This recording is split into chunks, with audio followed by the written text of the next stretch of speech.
Yo, what's up, chat? Why'd the music stop? Where'd it go? Alright, there it is. How we looking? How we sounding?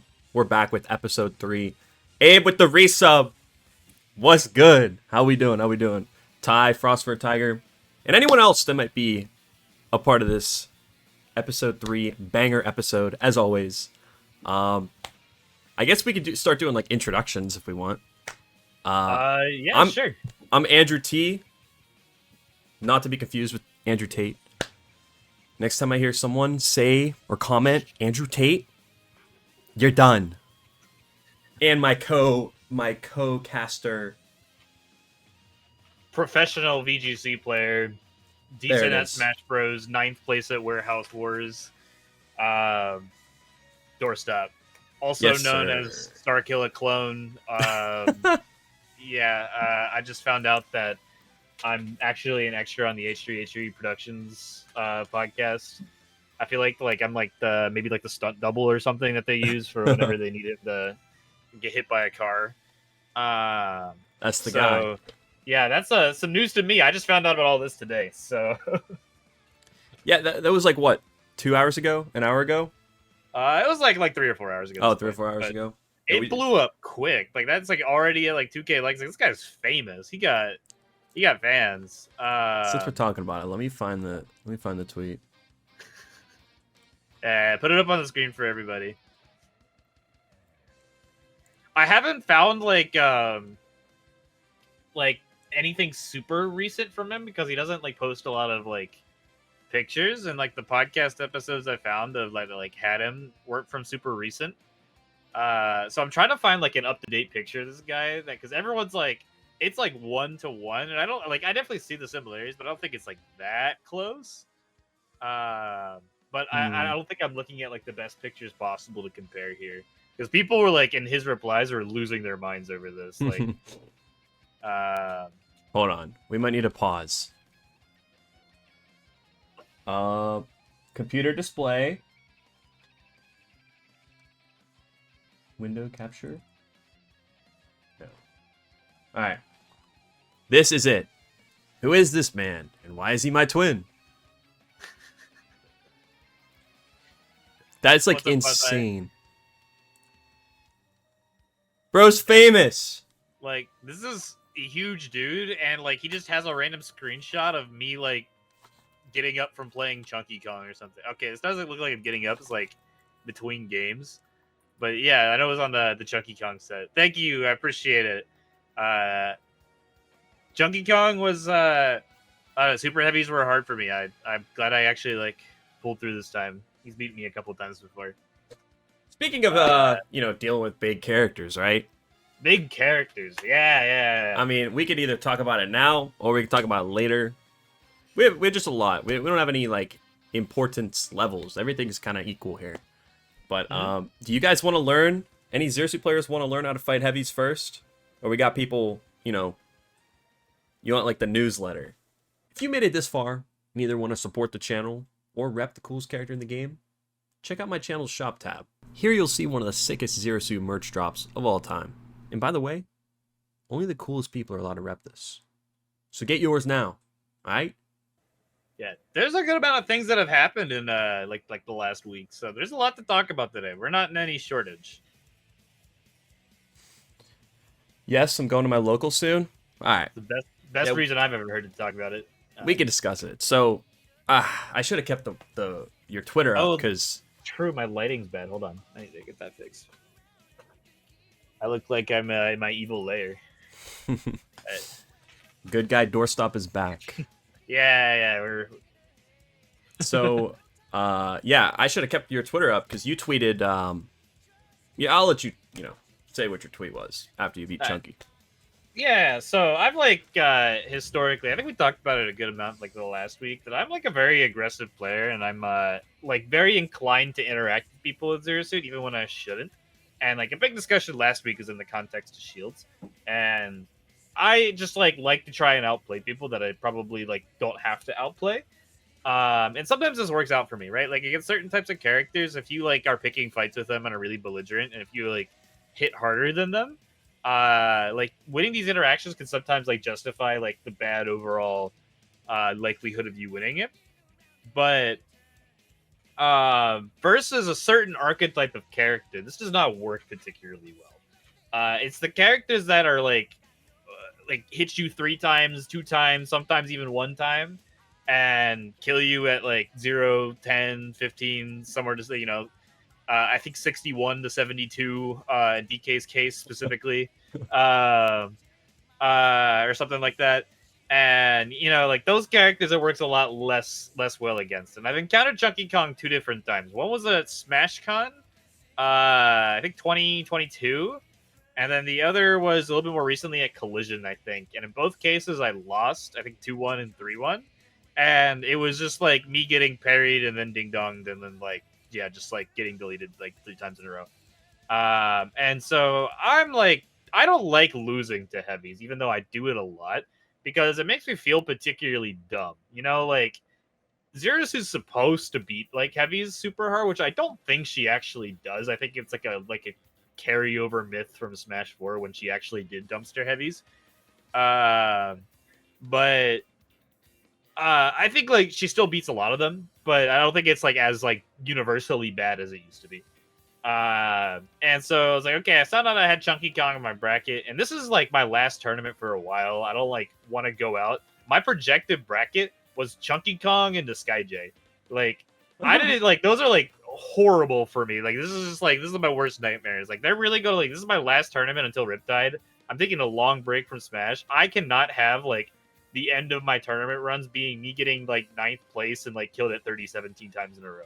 Like that's just not what I wanted to be. So I'm like, okay, I want to beat Chunkykong, and I'm gonna try and beat Chunkykong, like the way that, like I'm gonna try to beat Chunkykong by not losing to him the way that I've been losing to him prior, which is previous sets I just like get bored, poke him, and then get parried and die. That's just like what was going on there, and I'm just like, I'm not even going to make a plan. Like, I'm not like passionate enough about this game at the moment. I'm not going to make a plan to win. My plan going in was, I don't like care enough about this game. I just don't want to lose because I run in and get parried 6 times. If he runs at me and hits me, then like he got it. You know, he's just better, right? Like if he hits me, I'm just not losing to me doing nothing.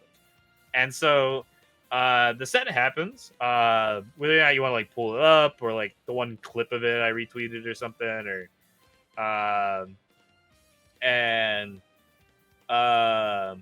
you know, whatever. Like basically what happens is exactly that.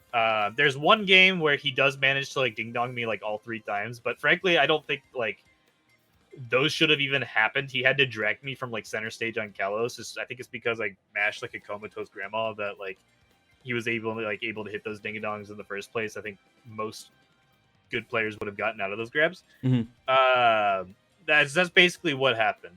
But it was also like not just that. It was the lack of stress I had about winning this set because of like knowing that this is just like my last tournament for a while and I'm just gonna be like free. So like the sooner I was out of bracket, I was like, the sooner I'm done with Smash for like 2 months. This is awesome. Mm-hmm. And so when I beat Chunkykong, I do make this tweet. Apparently the secret to super heavies is just not giving a shit. Which I realized in hindsight is not the best worded tweet I've ever made.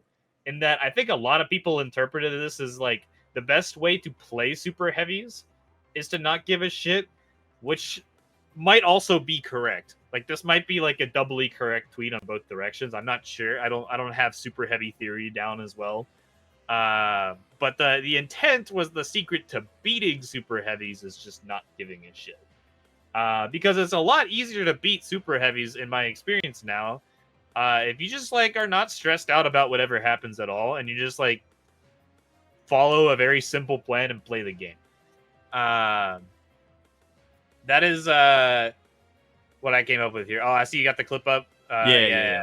This is some good advanced state stuff. It was the exact same combo. Yeah. I think what was a ladder? It was I think I laddered off a fair there, right? Like I think it's slightly different. Yeah, maybe slightly. Yeah, you know, we got to appreciate the little differences. This is a Zero Suit podcast, right? That's not even close to the same. Hey, ladders are hard in this game. They are. We don't just get a grab into a ladder anymore. Yeah, Yet Mario can short hop up air like most of the cast from the ground. Yeah, just run straight at him. Like zero, like doesn't matter what timing he clicks it. Could be rising, could be falling, any way, shape, form. He just gets it. And he has good drift as well. Alright. Yeah. What we got going on here? So Zero Suit loses to DK. Probably not. I think I lose to DK, but not this weekend. How do people fair bear with no tab jump? Believe it or not, like I don't know how you'd fair bear with tab jump. I'm not a tab jumper. I don't know how to do that. Wait, how is that even a question? How do you fair bear with no tap jump? How do you do anything with tap jump? So here's my question: when you up air, are you doing C stick or are you an A button up air person? Me? Yeah. It depends. So I used to be like an A button onlyer. Like the C stick was just something I never like, because I've been playing Smash since I was a kid, right? So like, same. The C stick was like a scary button to me when I played Melee. Like I didn't know what that did. So I just didn't mess with it. And so when I started learning like Smash 4, I was like very rarely use the C stick for anything. And like a friend of mine was like obsessed with the C stick. It's like, dude, you got to C stick everything. And he would always complain about getting like C stick nairs and on his like character at the same time, and it's like, dude, I don't want to learn this. I don't want to accidentally C stick there and lose a set. I feel like that used to happen to me so much more. They must have fixed it or something. From what I understand, they fixed it. I occasionally see someone complain about it in Ultimate. But yeah. And so as I slowly got better, I slowly started realizing that like C-sticking in certain inputs makes it a lot easier. I like C-stick my up airs off edge. I can't visually describe like why off the top of my head at the moment. I'll tell you why. But it's easier to get the double up air. That's all I know. I don't know why it's easier, like mapping it out in my head, but yeah. So as I was learning Zero Suit, I don't know. I mean, it could be a controller issue because I switched controllers since then. But I would drop from ledge down air. Oh yeah. Like, I know you've seen me do that. But you just you don't do that when you use the A button. Yes. So the reason, actually, I know why. The visual reason why is because in order to do it with the A button, you'd have to hold down first or back because you can hold back to drop ledge. So you have to hold down first, and then you have to flick your analog stick back up, and then click the A button, which is like a slight timing delay. Whereas if you want to C-stick up air from edge, you could just be holding down and then C-stick up, and then you auto grab it. And then you you don't have the risk of accidentally down airing and killing yourself. Yeah. And also you're flicking the C-stick up sooner, so you're going to be getting your up air out sooner, which gives you more time to get the double up air from edge. Which double up airing from ledge is really good to learn. If you want to learn how to cheese people, you can just it's like the ultimate reversal thing in Zero Suit's kit. Like you can kill people up air from ledge. Yeah. It's probably one of the dumbest things we got. I think at some point we need to say that this is like completely off topic. But so we were watching some VODs the other day, or we were trying to find that VOD from Freaks before Loto City. We're digging through ancient archives to find one singular recorded set of Zero Suit beating Akazuya. Yes, and it was at a local. Yes, and this Zero Suit player who's good against Kazuya did a back throw flip kick attempt. 30%. I need to see zero Zero Suit players ever do that ever, because you fight Doorstop once and you try that, you're gonna die for it every time. I will kill you. I'll make it my life's mission to kill you. That's what makes me mad. Like, okay, round 1 pulls, go for it, that's fine. But if you're like, do not clip it, first of all, ever. We don't want to see that. And you know what the problem is? Hit me. This it's not, but this could be a statement about Mars. He's a back throw flip kicker.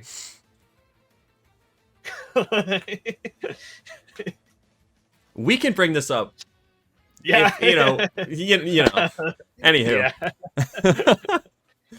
We're very anti back throw flip kick here. There's a lot of things me and Andrew I think are very different on in terms of Zero Suit, but I think we are both there's like a political alignment chart here. We're like like anti flip kick, like back throw flip kick extremists. Like, Yes. never go for that shit. It's so terrible. It's weird because like I would much rather go for the flip kicks to edge guard and like 2-frame than back throw flip kick. Like the AOS flip kicks, I would go for those over back throw flip kick any day of the week. AOS is a back throw flip kicker, I think. What's up, Zero Suit Samus players? I love playing this character as well. Well, How he doing? Tenant, how about Zachary playing Rob? That's pretty sick.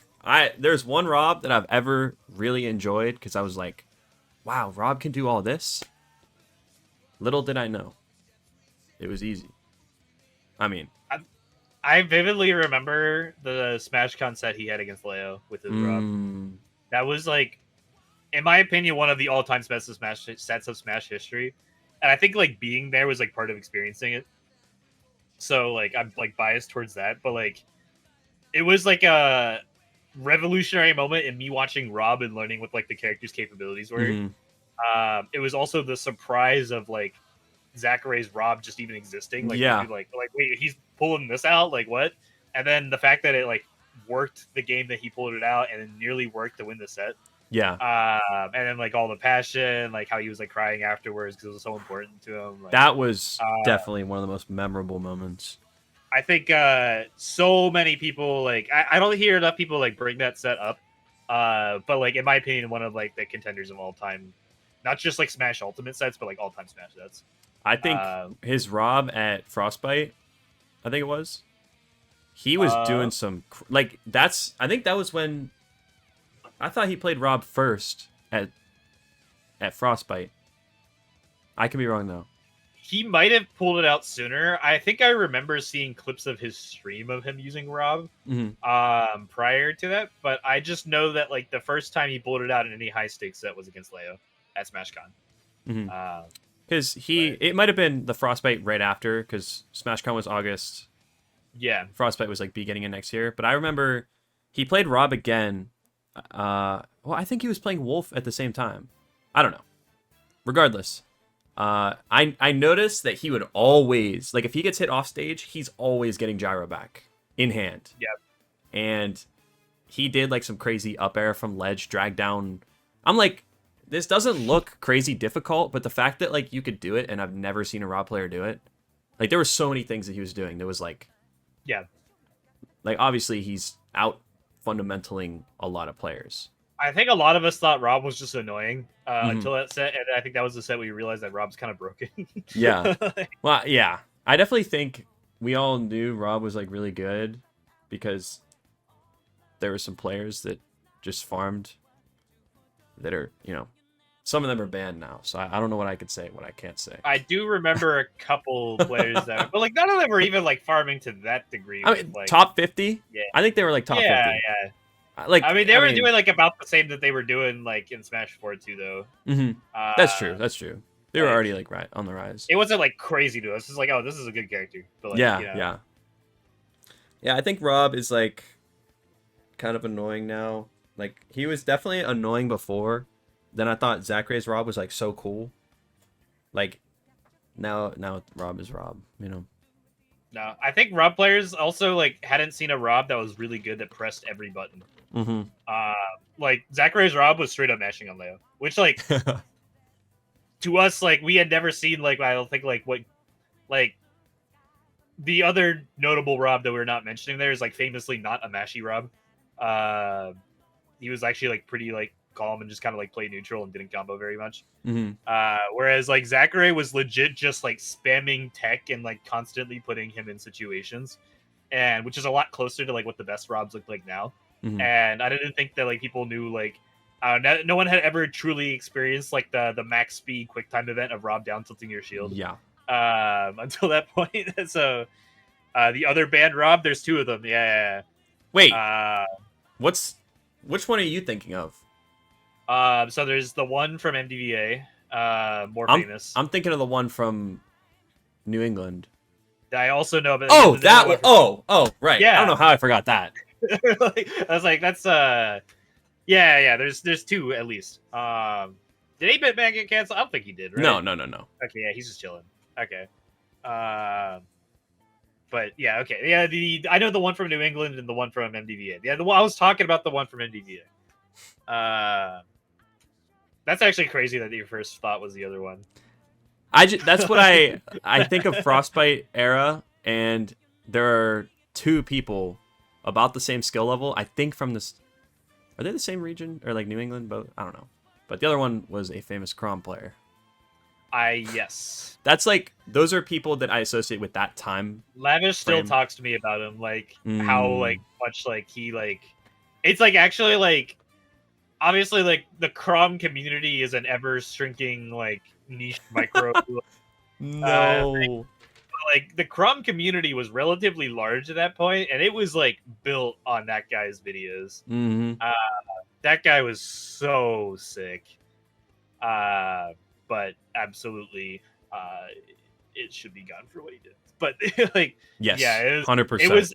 It was like a Nairo moment, like what Nairo was to the general community. What the Crom suffered there, that was a tough one. I don't think enough people talk about like probably the damage of him not playing anymore has done to like the development and inspiration for like Crom's development. Which, to be fair, I think Lavish took up the mantle like pretty well, but like, Lavish just completely lost like motivation, not super far in because, the Crom, you might be too young. The Crom player was an extremely good, very very flashy, like DMG. If you know right? Lavish, yeah, he was in DMG. He played Mega Man and Smash 4. And yeah, he was like on Smash 4 DMG videos.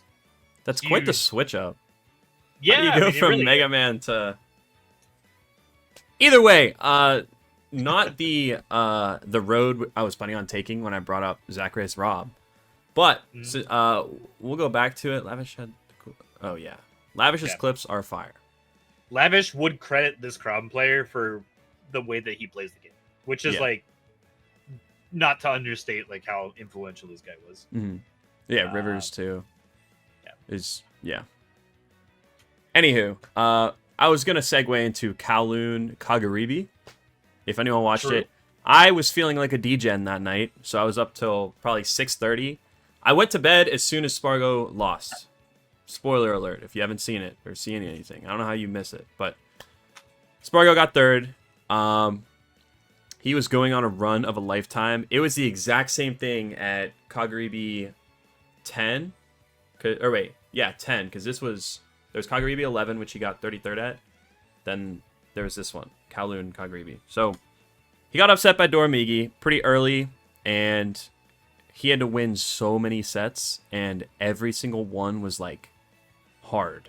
Except, I probably could pull up the bracket, but like he kind of bodied Alice. But he had to fight Dormigi again and level 1, who also beat him at the last Kagaribi. Then he had to fight, I don't know, fought Akola, Zach Ray. Like, he's fighting every good player in Japan. And that was honestly, like, so fun to watch. Because, it kind of looked like he was mashing at times, but there was so many, like, what's it called? Like, not timing mix-ups, but, like, tempo mix-ups. Like, you saw him play off of raw, like, what's the word? Instinct. Like, he was just completely instinctual in every aspect. Oh, he had to fight the Masa, the Falco, too, which was very tilting to watch. You're a Falco hater, too, right? I am, yes. We're Falco haters here. This is actually a very split, I think, opinion, because I think there's a lot of Zero Suit Falco, like, player overlap. So a lot of, like, Zero Suit players are really, like, about Falco. And then the other half are the Zero Suit players that have had to fight Falco. And we're in that other half. We do not like Falco. If you play Zero Suit and Falco, why are you playing Zero Suit?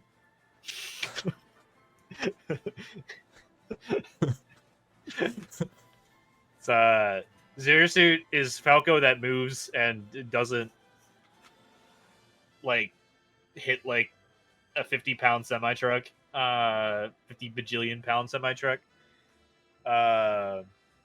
Wait, who's the other Falco in Ohio? Dr. Curb, I think, is the most recent one that's been playing, right? I Oh, don't know how long Dr. Kerb's been in, but like been in Ohio, but I think mhm. Dr. Kerb only recently started going to tournaments. Yeah. So, regarding Kagaribi, I will say there is such a like the top level players are getting so much better against each other because if you watched Aquila versus Spargo, you know that this dude has been studying his VODs for the last year. Like Yeah. everything Spargo did, he had a specific answer for. And like he was like reacting to everything, but like you could tell everything was premeditated. Like the difference between his Aegis last time they played to this time, it is insane. Like I would highly encourage anyone to watch that because like that is what it looks like when you spend that much time studying for one player, and like you do it well, I guess. But yo, Benjamin, good luck at the local. Catch a dub. Give us a reason to talk about you next week. You know what I'm saying? Yeah, beyond the Zero Suit news feed, it's pretty dead. When like We need something. when the only bit of Zero Suit news is me not losing to a Donkey Kong for the first time in a while. That's like, it's pretty bad. Shion drowned in pools at Kagaribi. There was another Zero Suit that I've never heard of until this past week. Or at I might have heard Kagaribi. of them. Do you remember Yeah. the tag? Let me find. I followed him on Twitter. So Liga Rashi. I have not heard that one. No, He did like decent. got like 65th or something. Um, something like that. Hey, I mean that's like pretty good. Um, there were some other things like yeah, no Zero Suits that did super well. But another thing is Mia. I know that this is kind of like outside of the Zero Suit range, and Game & Watch is super lame, but Mia also kind of bodied Aquila and winners. Like it was one of those things where like he had an answer for everything. Like these dudes are working hard. Yeah. And I saw a video. It was a podcast with Zomba and I think it was like a Stride podcast that they had, like ESAM, maybe MVD. I don't know who all was there, but the title of it was regarding Zomba realizing that VOD reviewing does help. So I hate top players, man. yeah, I think that's definitely the meta for like remember early Ultimate, even like the middle of Ultimate's timeline where people like Light, that's like the main one I would say, Yeah. but they would be like, yeah, I barely go to my locals, I don't practice, I don't lab. I think he's full of shit. Yeah. So that's actually an interesting thing because it's like a real phenomenon. Like you said, Cosmos was like that. Like Cosmos only started VOD reviewing like after he was like a top 20 player, right? Maybe. Or I something don't remember. That would make sense. Some people just like subconsciously like figure all this stuff out. Not me. I had to be like complete butt cheeks and like staring at like VODs nonstop and trying to like draw conclusions from it until I like was able to slowly figure out my way to like increasingly confident levels. Some people just like play the game nonstop and that's like they just absorb all the information they need to keep advancing, which is extremely difficult for me. And yeah, like players like Zomba like they're just like never doing it. I can believe that they like don't watch the sets that they lose. But I in Light's case in particular, I can even believe that he might not like play a ton, but I don't think he is not practicing. I think practicing is the wrong word, in that Light, I think from warming him up at Collision, just the way that he talked about the game and situation strikes me as the kind of guy who is nonstop thinking about things. I don't think that's like very in his like persona.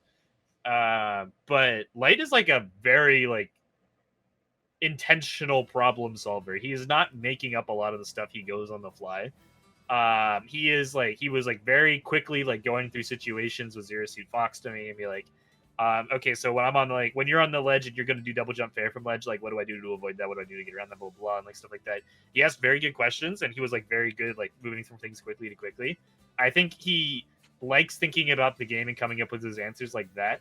I just don't think he's drawing his conclusions necessarily from like spamming practice games or from VOD reviewing. I think he's just thinking things, which is like to its own degree like very effective practice. And I like to think that's probably what players like Zombo were doing too. But still, like, if you guys are trying to improve, watch your VODs. The easiest way to figure out what you're doing wrong is to go back and watch it and watch your ass get beat. And, like, what should I have done instead, right? Like, it's so easy to...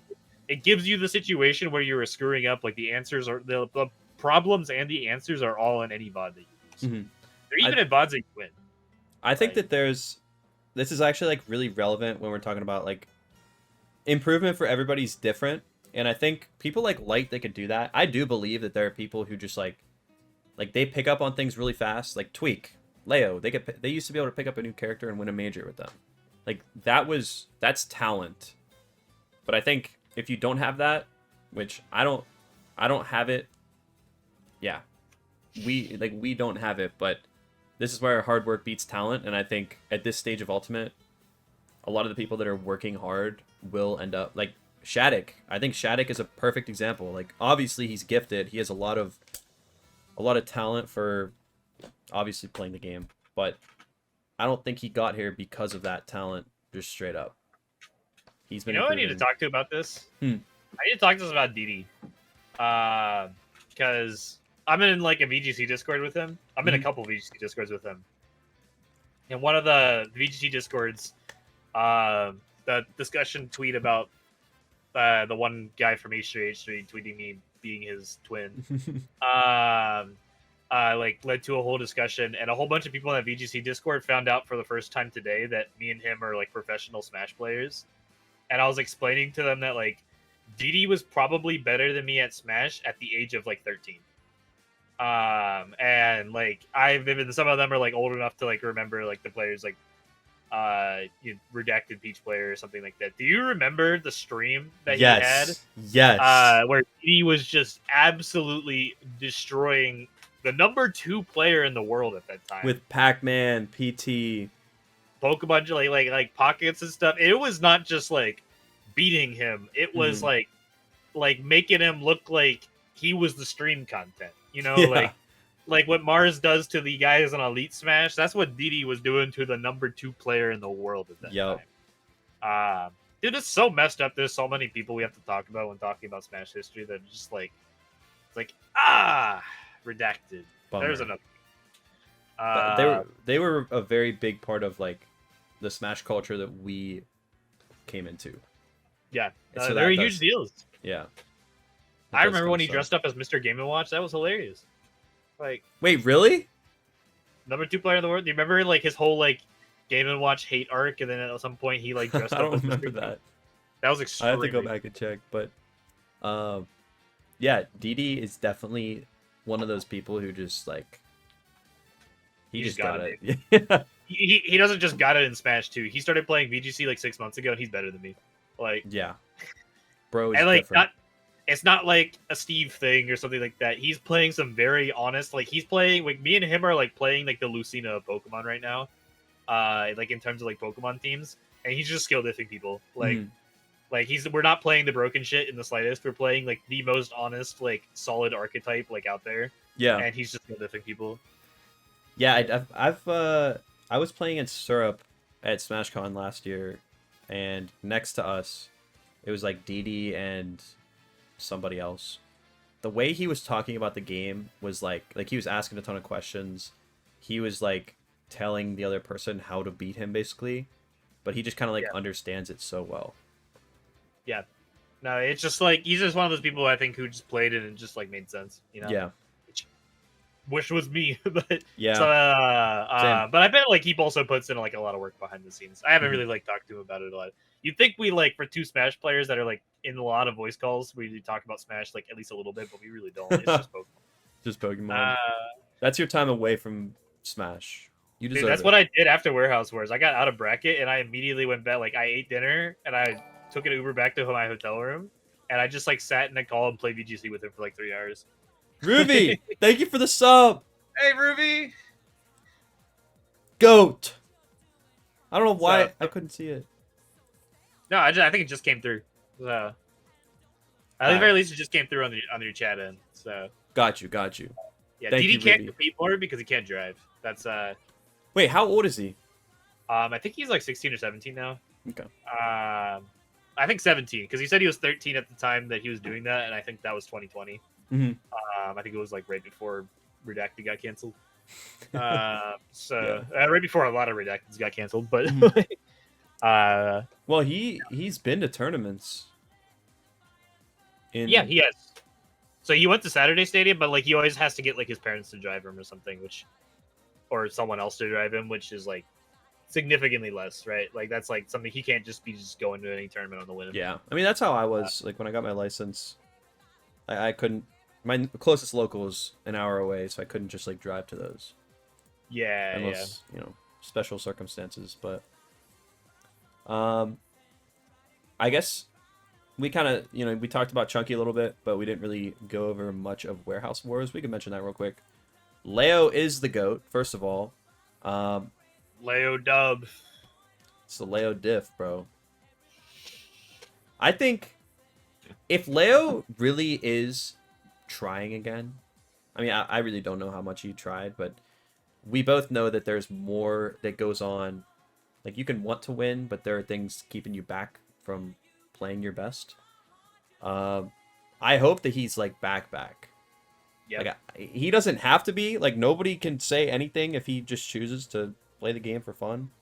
But if he's trying, maybe he travels to Japan soon or something like that. I think he's going to be the GOAT once again. But right now it's Mia, hands down.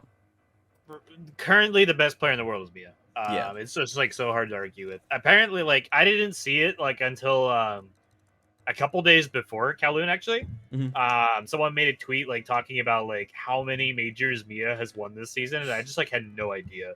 It's unreal. It's like he's blowing everybody else out of the park. Like it's really close between like Sonics and like Akola and like Spargo and like a couple of the other like statistics, but like Mia's like at like 6 majors already or something like that. It's just like he's farming. Yeah. I didn't even know. I feel like Akola just hasn't been competing as much. And then on top of that, like Mia is a freak. Mia's been fighting back, dude. Like yeah. I didn't watch a lot of Kowloon. I mean I was in Tennessee and I didn't feel like staying up to 6 in the morning right before a long car ride. But I did like rewatch some of like the highlights. So like I saw like a lot of the big like clips and stuff like that, and I kind of skimmed through the grands. Even as like Akola was kind of farming in grands, I didn't see what Mia did to him in winners finals. Akola was like kind of farming grands for a little bit. Like he 3-0'd the first set. Was up a game the second set, I think, at some point. But like the speed and like comfortability at which Mia maneuvers around blocks, and also there's like certain things that like Akola is really good at making you think about like a bajillion things at once, and makes you forget about the diamond F smash right where you're about to land. Mia's like so aware of like everything Akola's like looking for to try and kill him, and it's like actually like the mental stack of what is going on in those sets is like incredibly insane. It's like Game & Watch Steve, but like there was so much, like there's so much going on, like all at like the same time. Oh yeah. The way he like downers through the blocks and then cancels into an air with them and stuff like that. Dude. Mia at one point did in winners finals. I think he won by doing down air, block cancel, drag down nair, down smash. Yeah. Or no, he fared after he block canceled so that he had time when the bomb was falling to just down smash. Like, and this was in the middle of like a scramble interaction too. Like it wasn't like he just did it out of nowhere, or just like. No, and it's like interactions he just like keeps repeating. Like even he uses it to get like a sneak in like block string like grab. Like Akola's blocks looked about as dangerous to him as they were to like Mia, which is like like something I've never seen before. And like Mia is like really cool to me because I've talked about this before on like other things, and I don't think it is true. I think Akola has like shown a lot more passion like in the last like year or so. But there was like a period where like Akola was like unquestionably the best player like in the early half of 2023, and it didn't seem like he was like doing much to fight for it. Like it was just like, oh cool, I won another tournament, this is awesome, like or something like that. Whereas like Mia was like crying and like slamming his head into like the side of like TO desks and stuff like that. Dude. And like there was so much passion and how much Mia wants to be the best player in the world. Like there was a period where it's kind of like Akola just seemed like he just like kind of just got there. It was like, oh, this is cool, I guess. Whereas like Mia's been like sweating it out so hard, and I think like passion is so sick. Like the amount of very clear work that he puts in to have like gotten to this point where he can be like even beating Akola like semi consistently or something like that is so good. And I think Akola cares a lot too. Like the passion that like Akola had for when he finally beat Spargo was like super cool to see. And the work you could see it in his gameplay that set, right? Like I saw some statistic or something is that he parried like 48% of like Spargo's back airs. Oh my! Or something like that. Yeah, he foresighted a lot of them too. Yeah, or it was like 48% like parried or foresighted, which like that is an insane statistic because if that's factoring in the back airs that Spargo just straight up whiffed. Like, what percentage of Spargo's back airs even hit? Like, you know? Like why even use the move? Yeah, like right, like that, like that's like just the complete like evasiveness around everything he did. Like surgically had broken this down because it's like beating like Spargo was such a big hurdle for him mentally for such a long time, and so many people like doubted his skill because of that. And like his like his pop off for like after like winning that's like this shit meant to him. They're working for it in Japan now, and I love that. There was a period where it was just like Akola like and Mia's like work was just kind of like they just kind of spawned out from like the Smash Mate, and I don't see like a lot of like the grind to get to like where they were, like where they spawned out of Smash Mate, and that was like a little like demoralizing to see, I think. But like the work since then has been so blatantly visible in that like they finally encountered some things that they had hurdles with, like Akola struggling with Spargo and Mia struggling with Akola, that like seeing the work that they're putting into overcoming it. Someone said this tournament had like 3 different winners, and I agree. Oh yeah. Like Spargo and like being able to get like the run back of so many like Japanese players who had upset him before, and like finally like beating like the like all of the out of region unfamiliarity and making it to 3rd place. Akola finally beating Spargo. Mia finally beating Akola. Like there is so many like. It seemed like it would have been like a very wholesome tournament to watch all the way through. I did not do it myself, but like it's hard to be upset with the results, especially seeing what it meant to all the players involved in like the highlights. Yeah, I definitely loved seeing. So, like you said, all 3 of the top 3 did a ton. Like they achieved personal goals, whatever it may be, and I think the way Spargo handled the loss, like he's exhausted at this point. He's fighting his worst matchup in the game, and against the person who wants to beat him the most in the entire world. Like anyone in the world, not even close. And the fact that it was really competitive. He would be down a ton, and he'd still like make it look like he could win. But even after Akula's pop off, he was popping off for like 30 straight seconds, which deserved a lot of passion, and we love that. But you know, whenever they went, they hugged it out. Even like Spargo is such a respectful person, like holding the L, and he knows how much it meant to Akula. And even like Spargo didn't seem like he was unhappy. You see Spargo lose at majors, and he'll do like a little one of like these. He'll be like, and then he'll be like, whatever. But like you could tell that he overcame a lot as well. And I'm glad that he beat Doramigi. Speaking of Doramigi, Akula, I don't know if it was all 3 stocks in the last game or if it was all 3 final stocks of the games that he won, but Akula he knew every single time when Doramigi would like sequence, you know, whatever it is, arm, rising, falling nair, and he just roll every time. Akula like preemptively F smash that like every single time, and it was like, what do you do? Cool little thread to needle moment, right? Yeah. And I think a lot of what led up to that was like how bad Akula made it feel to be anywhere close to him. Like he was hitting the up tilt to block up smash. He did that against everybody. Like I saw him just straight up airing people and getting like confirms off of it. Oh yeah, Like, yeah. like if you don't, it's like crazy to think about because you don't think of like Steve up air being incredibly terrifying. But to give you an idea, that's like a frame 4 up air or something like that. It's like really fast. And it's an incredibly quick up air. So think like Kazuya speed up air or something like that. But if you are consistently nil up smashing off of a straight up air, that's like a Kazuya up air like that is like killing people at like Ivysaur up air percents or something like that, right? Like you just get 90 off of like battlefield platform height and you're just killing somebody, right? Like that is like we don't like it doesn't like feel as like broken, but like that's a huge deal. If you're just beneath somebody and you're able to kill them that consistently with an incredibly quick up air.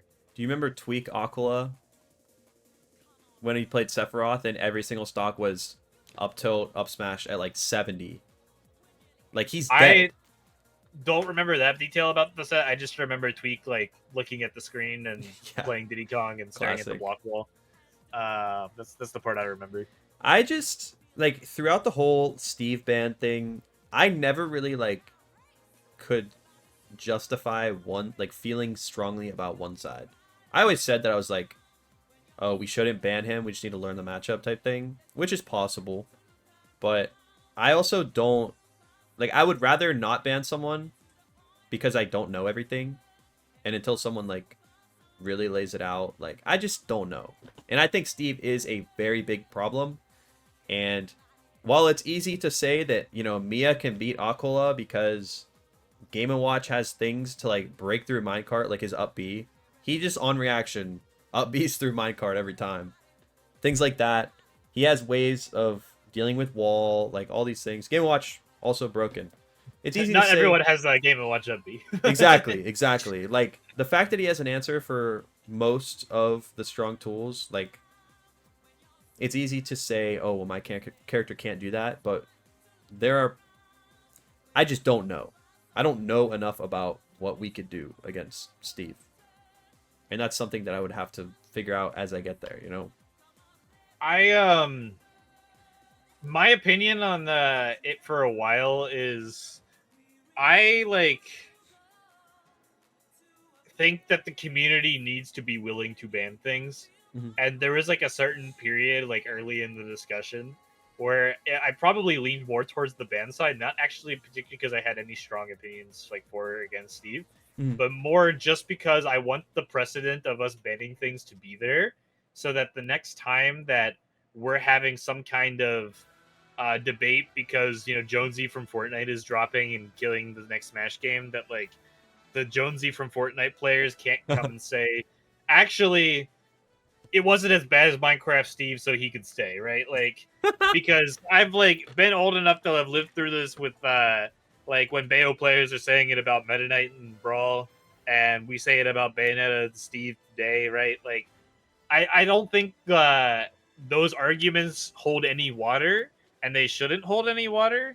But people like accept them because it's just like it's just the way it's been, and I think like being willing to ban things early on is probably how we preserve the motivation to play future Smash games. Yeah.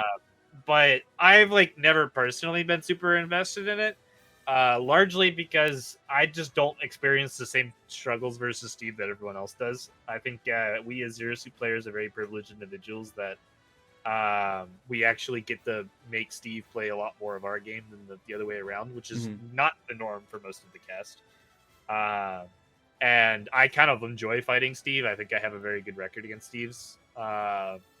And so, but like, I don't think, I think because of that, I don't think it gives me a more qualified opinion. I think it gives me a less qualified opinion. Like, I don't like the opinions of a normal non-Steve playing Smash player. And so I try to abstain myself from the discussion as much as possible. And instead, I like the rant about Kazuya instead, because I hate that guy. We hate Kazuya. I think... Anyway. Yeah. There's a couple thoughts that I have about like if I'm losing to a Steve who's like generally not top level, but you know, Steve definitely boosts results. That's no secret. Not to take away from anybody, because clearly like you can learn the game on Steve and, you know, be good. Like Aquila was a Luigi player. You think you're learning fundies through Luigi? I need to stop throwing shocks. Keep Anywho, it going. Keep it going. the fact that Aquila, which, if you think Aegis is an easy character, no. The fact that he's able to play Aegis at that level, bro, is that good. Aegis is horseshit. Let's not like.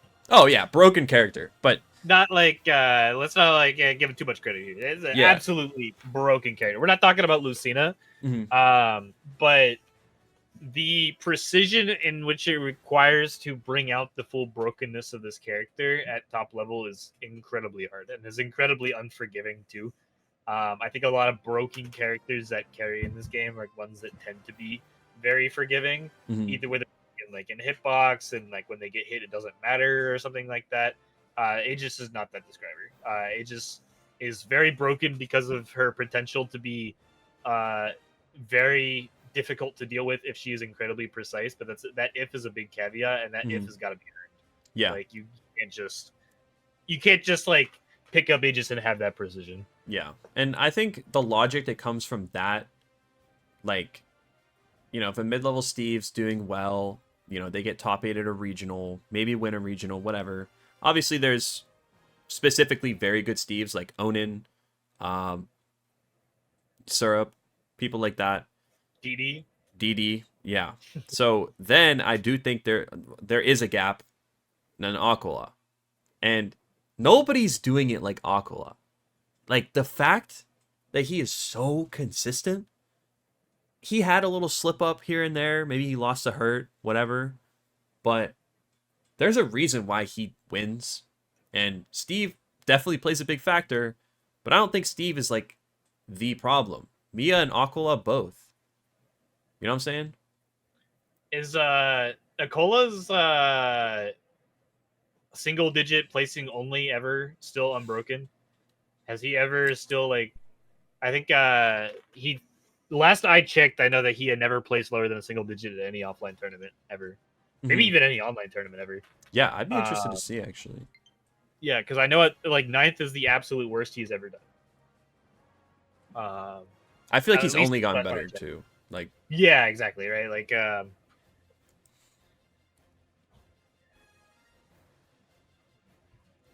I think he's only gotten more experience. Holy... Okay. He still got it? First, third, first, fourth, third. Like, yeah, lowest is 9th. Yep. And he lost He to... still got it. Even Aquila has off days. 9th out of... His off days are just 9th place. Oh, he got 9th at... Oh, this is a boot camp with 16 entrants. He got 9th. Yeah, it was probably... like, was there a summit or something he went to? It was basically... This was... It was basically the summit in Japan, I think. Yeah. But, yeah, this dude is ridiculous. What's up, that's Hack? like... That is probably the most insane win rate of all time. Like, straight up. Like, just thinking about... He has had... Like, he has a 90% win rate, and he is dealing with top level. There's a couple of people who have insane win rates. Like, one of the first ones that comes to mind is Geist. I'm actually curious what Anthony's like win rate actually still is, but the win rate of Anthony is like really good, but it's also largely because there's an extended long period where he's just like completely farming his local because he couldn't like get many opportunities to go to majors. It's not like he's trying to boost his win rate for no reason, but like Anthony's like win rate. I know at like the SmashCon he entered, I think last year, Anthony was the highest win rate player at that entire tournament. Yeah. Which is like crazy, but like he had like Akola's win rate now as someone who like rarely got any chances to play at top level. Like, so that kind of leads me into wanting to talk about, what do you think of stats and rankings? I guess it could be two different sections. You saw these tweets. We get into the stats. Let's do it. Let's stir the pot a little bit. Yeah. I saw all that. Like briefly, I don't know like the nitty gritty. Like I didn't read all of like not like Goblin's super long essay or something like that in order to like any of the responses. All I saw is some stats people were talking shit in a apparently public stats Discord, so it's not like it's some private Discord where they're like excluding a bunch of people so they could talk shit. Like anyone can hop in there and name search themselves and figure out. I don't want to do that because I really don't want to find out what Rosebloom has to say about me in comparison to other Japanese airsuits. You know, so I just got better things to do with my day. Rose, right? not Mars. But and so yeah, Goblin hopped in there. I think it's one of those things. I think they probably shouldn't have been just like saying a lot of that shit, especially like if any of them actually have any real influence. Like some of the stats people are influential in how like seeding gets determined. They're some of them like double as TOs and stuff like that, right? Like it's not like they don't have influential positions. Some of them aren't just like funny number Twitter people. And so for them to be like saying something like that shit, like where like they're just like preying on the downfall of like random players that maybe not even have something against. It's just like, I don't know, like fun to poke fun at people that they don't know and are just like names on screen to them. On Goblin's end, I don't think he had any business digging up that stuff. Not that like he's absolutely has any business for anyone who's got his name in his mouth. Oh yeah. I think that's like not the issue. It's more like I think in Goblin's case, like I don't want to look myself up in there. I don't want to. Like, you know, I think like Goblin's like putting a lot of external mental stress on himself whenever he's playing and thinking about what other people are thinking about him. You know? I think this also goes into like stats as a whole, like rankings aside.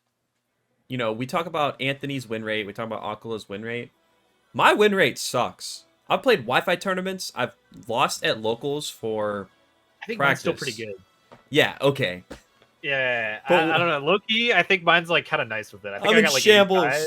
All right. Go ahead and flex. Go ahead and flex. Yeah. I'm cooked.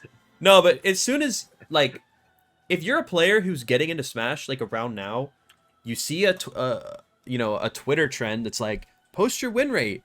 How horrible will you feel if you're just becoming, like, a mid-level player? Your win rate's probably 30%. Like, that is nothing to be ashamed of because, first of all, any players who make money at tournaments, they are, like, providing that money. If those people weren't there, you and I aren't making money at any tournament. I'm more broke than I am right now. Yeah, exactly. So there has to be some, like, the culture around a lot of numbers is usually, like, people think of it as, oh, I'll feel good about myself. But it ends up making more people upset, starts Twitter arguments, which we just all need to get off Twitter. Let's be honest. Like, yeah, Twitter is a cesspool. But for your own mental health, if you're trying to get better at this game, don't pay any mind to that stuff. It don't matter. All that matters is you getting better.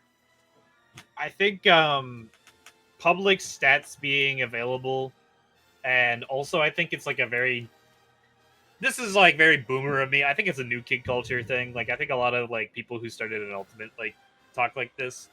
I don't think it's a like this is something that happened a whole lot in Smash 4. I don't think it's because like Smash 4 players are too cool for this or Brawl players are too cool for this. I think it's because we didn't have access to these stats when we were 16. Yeah. Right. Like when I was 16, there was no Smash data thing, but if there was, I probably would have been flexing my win rate. And like the older you get, the more you realize that like this is kind of dumb and like dehumanizing and like I shouldn't need to, you know, like post some like funny number about me so that I get a bunch of likes so I feel better about myself, and also indirectly make a whole bunch of people who don't have as funny of a number as I do feel worse about themselves. And like I like to me it's just like not like it like the same way that like I just don't really like fuck with tier lists like that, but I did when I was 16. Like 16 love tier lists.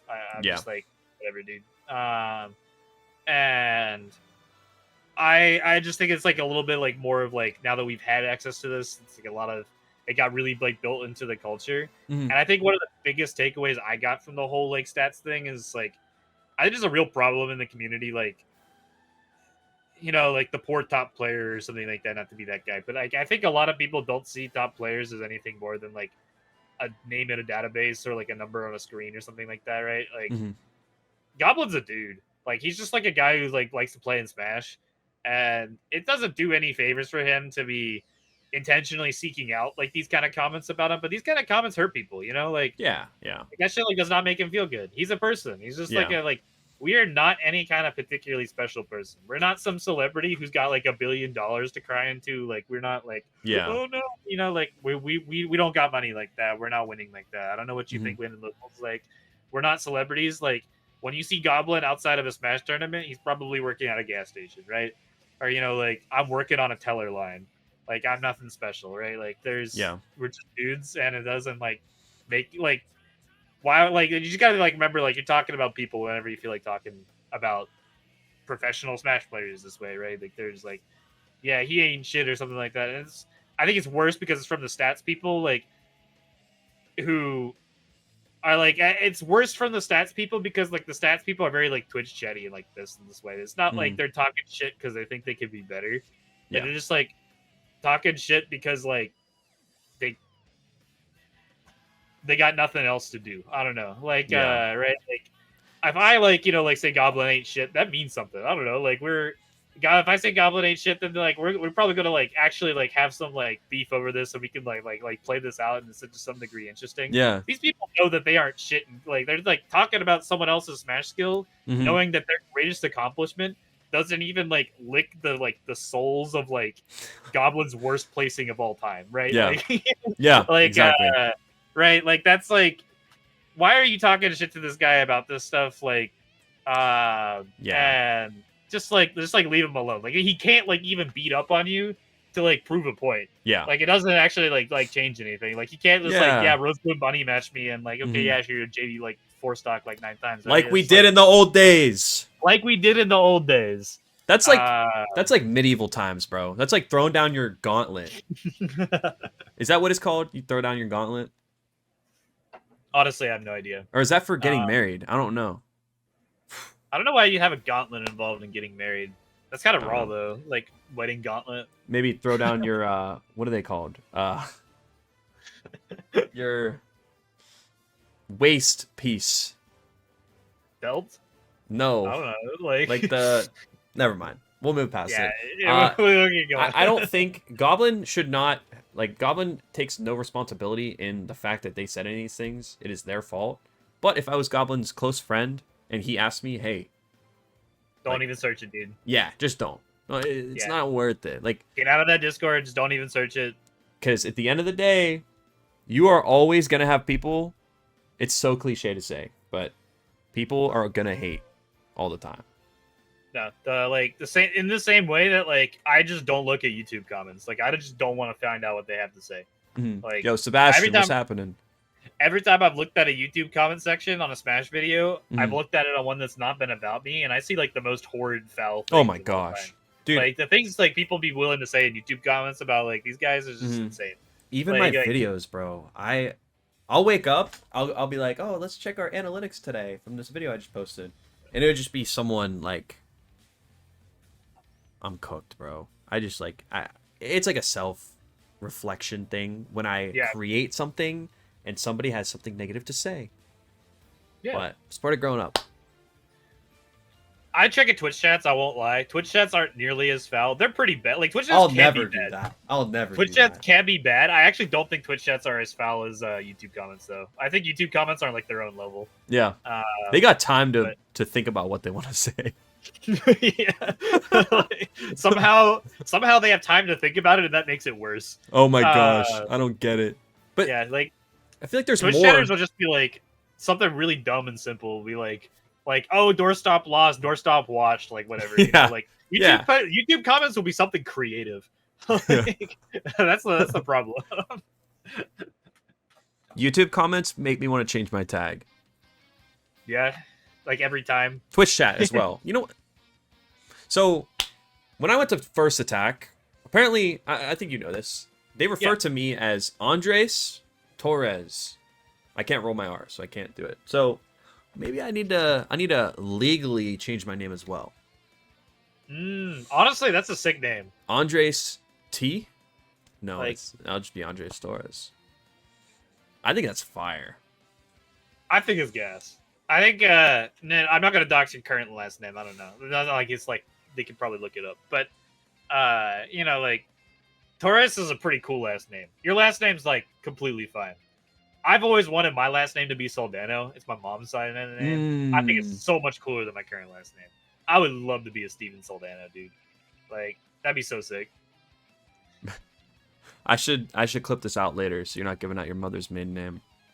Yeah. I mean, I don't think they get anything particularly useful from it. You want to give your last 4 digits of your social security? Yeah, sure. Hold on. Let me give my the codes for the bank I work at. Like... Name of first pet. That's a trick question.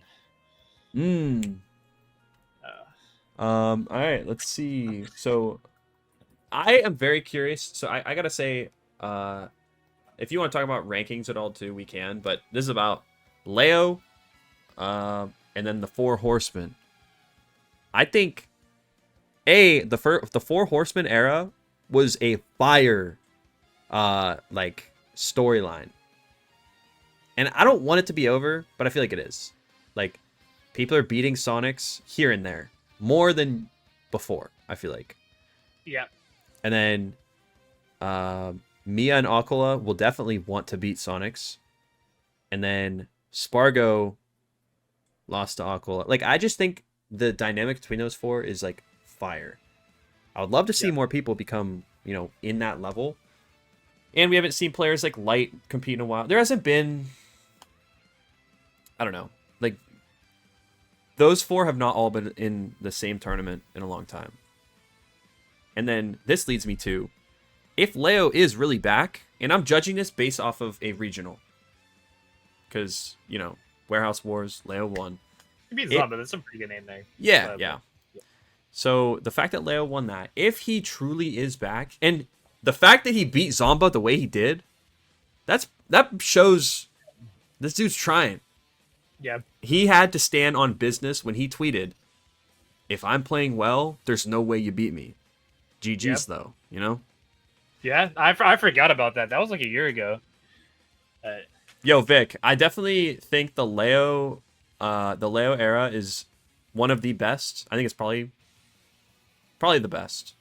It's probably the best arc of Smash. Like, I think we think of all of the best sets from Ultimate. I think they're all in some way. That's definitely on top because we had you had your favorite player that wasn't Leo, and you wanted them to beat Leo. It was like a race. It's like the space race, except beating Leo. And even if Leo lost, he was not out of the tournament yet. But I think that is the best. But I think of the modern era, like post-COVID, post everything. The 4 horsemen is pretty fire. I think we got to learn to appreciate what we got for what it is, Mm-hmm. And I definitely appreciate it more now that I think we're really seeing the work that everyone's putting in. Mm-hmm.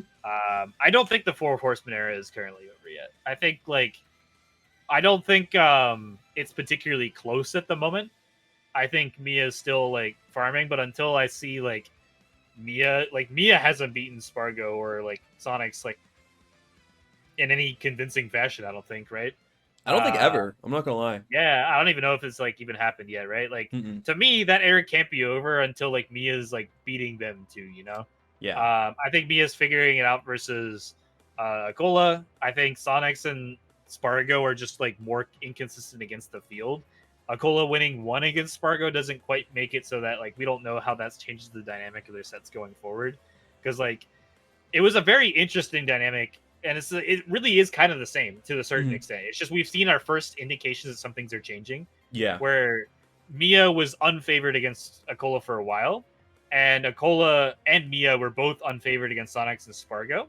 But the thing that kept Sonics and Spargo, Mia has a set on Sonics. Okay, so Mia has a set on Sonics. Okay, so it's thank you for that.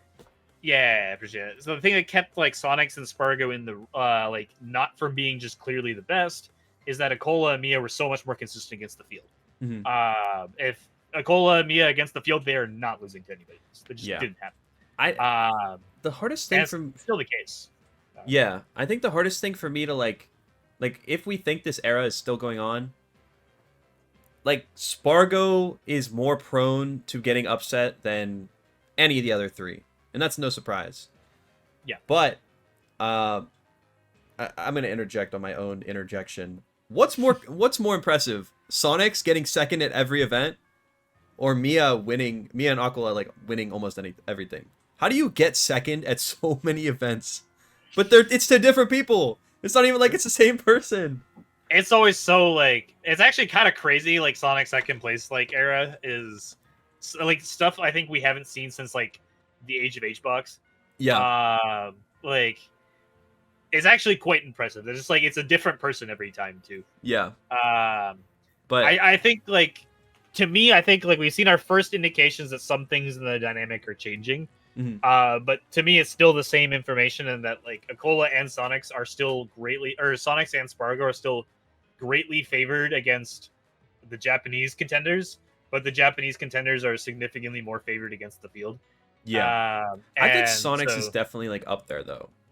Well, yeah, I mean, he gets upset. Yeah. And I also think there's a couple other things changing in the dynamic, in that I think there's a tier that is filling itself out right below them that is actually quite clear, and I think a lot of people don't talk about that tier enough. Which is I think Tweak, Shiny Mark, and Shattuck, and Zomba. I put Hurt there too. Hurt as well, yeah. I'm less familiar with the Japanese scene. I keep up with it as less well. It's okay. But there is like a tier forming beneath them of players that are very much so like biting at their heels, more so than anyone else. Also in contention to be like a top 10 players. Like even like frankly like Leo isn't even like quite there. Like right now, like right, like I don't think there's a set of like top, like I guess that is the top 10 if you like throw or like that's the top 9.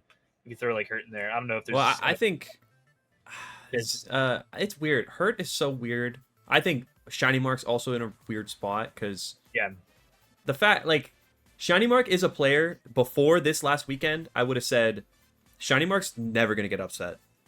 No, I would never have said that. Okay, not never, but I would say it's a lot. Like he's at the point that Sonics was at before Sonics became what he is now. Like right before. Like he's beating top players like almost consistently, but I would not guess that he'd lose to a Falco. I would not have guessed that he would have lost to a Falco that I hadn't heard of until this weekend. Not that I shouldn't have heard of them, but I would not have guessed that. However, Pikachu being very upsettable is actually something that makes sense. Wait, you think? So a lot of people thought that Zero Suit Samus was an inconsistent character in Smash 4, but Nairo had probably the most consistent results throughout the lifespan of the game of any top player. I guess I said a redacted name. I broke the streak. No, but to me, it started making sense, especially as I played Zero Suit in that game, and I've also been really consistent. I think I'm still a consistent player, even though I don't think Zero Suit's as consistent as she was in Smash 4. And the reason for it is if Zero Suit is better than her opponent, it shows extremely badly. In that, like, in Smash 4, if Zero Suit was better than you, she would be running circles around you and also end your life in 2 interactions. Right? Like, and that's like, it'd be very easy for her to find the 2 interactions that she needs because she's better than you. And then those 2 interactions is all she needs. And it's just so hard to upset that because, like, doing the same thing to Zero Suit was significantly harder. I do not think Pikachu is the kind of character that ends your life in 2 interactions if the opponent knows that counterplay. I think Pikachu has just, the games go so long. And, like, the way that Shiny Mark has learned how to perfect Pikachu is so exhausting. Like, if I had to play every single Shiny Mark, like game like Shiny Mark, I would be so exhausted by, like, round 3 in my bracket. Yeah. He is a perfectionist, and he is so down to take so much time in all of his sets, and he is, like, surgically playing all of his interactions very, very tightly, and he has to get a lot of them to win. Now, if the opponent doesn't know the counterplay, they let, like, Pikachu cheese him, like a little early. But, like, especially as you start playing the better players, like, hitting, like, the Pikachu, like, actual BS gets, like, not particularly consistent. And he has to, like, win so, like, so many interactions and avoids so many interactions for so long until he can keep finding the ones that he wins. It just looks exhausting. Like, I would be so tired and I would make so many slip ups on Pikachu. I think I have a slightly different perspective because I see Shiny Mark, like, he doesn't even need a grab. He'll hit like I don't know, a rising up air onto a platform and get like the Nair loops, 0 to 50, 60 guaranteed.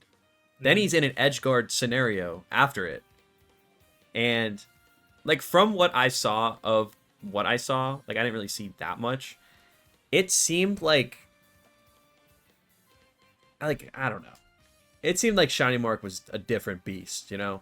I know that Skyjay also, that set should not have been close. And it was game 5, but it wasn't like close at all. It's a great example of types of characters, right? Where like Incineroar like 2 hits you, you know, and like Pikachu 93 million hits you. Yeah. And so that just gets exhausting. Like, I don't think Pikachu's like a Sheik where he like, or like, for one thing, I don't think Sheik's a Sheik. Where like she struggles to kill in any kind of particular sense. But I just straight up think like finding the kills on Pikachu and getting a lot of the combos, and like because of how badly you trade, how specific you have to be in which interactions you actually pick to fight. I think it really depends if the character has something special though. Like if you like Thunder Jolt is one of the best neutral tools in the game. Have you seen really dumb. There's like how plus you are if you shield a Thunder Jolt when he's running through it. Like you have to go over.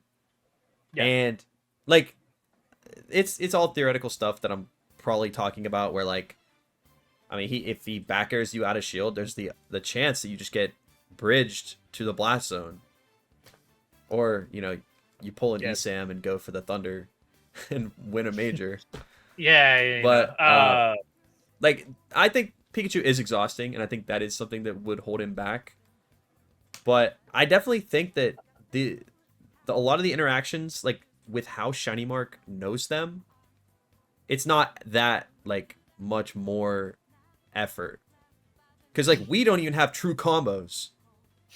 Tell me Pikachu is more effort than I'm not saying all that. Okay. I'm not giving Pikachu mains too much credit here. That's not the point. But I do think Pikachu is a character that is not like very forgiving. I think Pikachu is a character where, in the similar veins of Zero Suit, where you have to do a whole bunch of things very specifically correct. True. And if you're wrong, something absolutely criminally horribly happens to you because you're late. And you get reversal like very.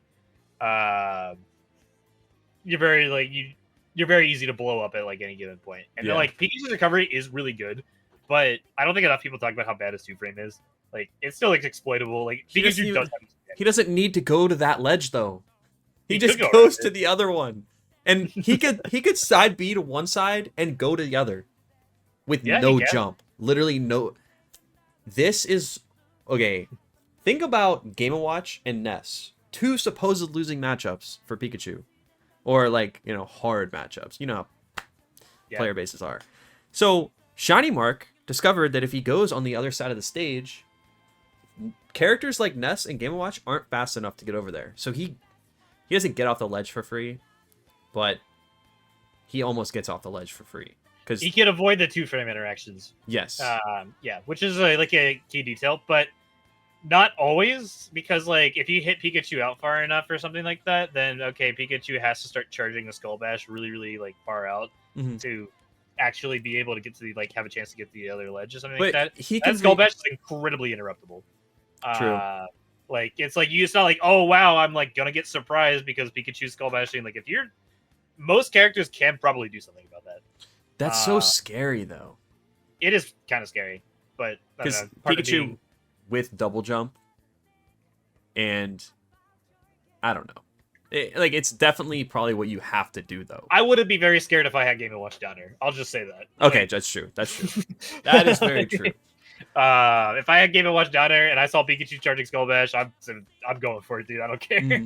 And I will not say Game & Watch is like not losing because of that, because I think that's probably one of the hardest matchups at top level that top players could play.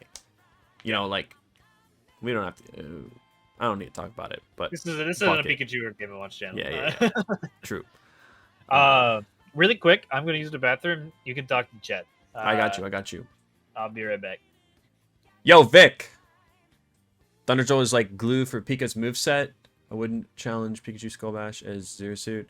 Yeah, that's true, but Zero Suit's fast enough that like we don't really care if he like goes to the other side of the stage. Like, there is something.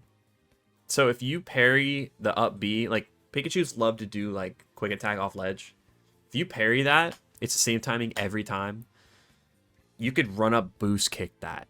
Like it's so minus. But yeah, the fact that if he skull bashes underneath the stage, it's not really like we can't set up perfectly, but you know, he up B's to like the left or the right, then you could still just ledge trap him. Like it's plausible. But yeah, I know Doorstop is a big, I think he's very positive about the Pika Zero Suit matchup. You still go Nest in that matchup? I don't like want to. I probably wouldn't anymore. Is this a weekly podcast? Yes, it is a weekly podcast. If you go to my YouTube, the last couple episodes are there. This is our 3rd episode. So are you guys getting Mars on the podcast? I'm not at liberty to say, Quasi.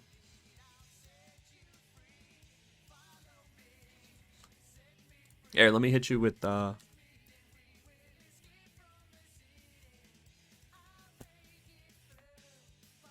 I'm gonna do a soft drop, a little advertisement.